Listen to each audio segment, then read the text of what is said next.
Le 16 avril dernier, dans les locaux de la Banque Française Mutualiste, se déroulait la soirée des jurys, coup d'envoi des trophées MNH-NS, récompensant les projets les plus innovants des personnels du secteur de la santé.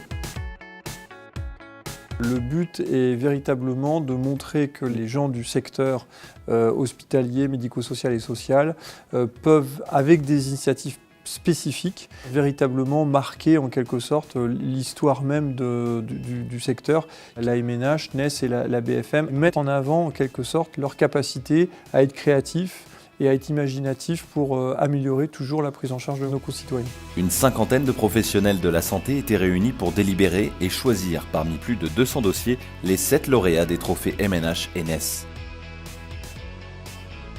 Je suis jury dans ce concours car il me semblait important d'avoir une vision des initiatives qui sont prises partout sur notre territoire pour améliorer le quotidien aussi bien des soignants que des patients. C'était une chance d'avoir un œil sur ces initiatives pour éventuellement leur proposer de les reproduire sur d'autres territoires. Ce qui est intéressant, c'est de voir que dans le milieu un petit peu comme ça abrupt du monde médical, il y avait aussi cette notion de prise en compte du handicap, d'essayer d'amener un petit air frais, un peu de la couleur, un peu de la joie, des projets un peu décalés qui ne sont pas forcément pris en compte par notre système. J'ai été impressionnée parce que j'avais participé à ce jury il y a quelques années et nous avions chacun 2 ou 3 dossiers.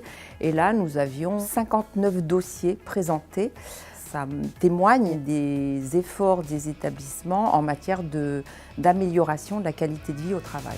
Lors de la cérémonie La Nuit du Serpentaire, le 21 mai, les lauréats recevront des dotations qui leur permettront de développer leurs projets et pourquoi pas faire profiter d'autres établissements de santé de leur innovation.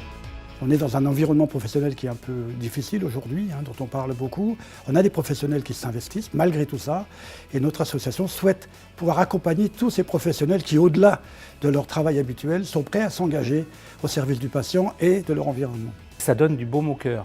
On voit des établissements hospitaliers, des personnels qui ont des projets qui ajoutent du sens à l'action et qui donnent un plus à la qualité de vie des personnes, des malades, des résidents des établissements.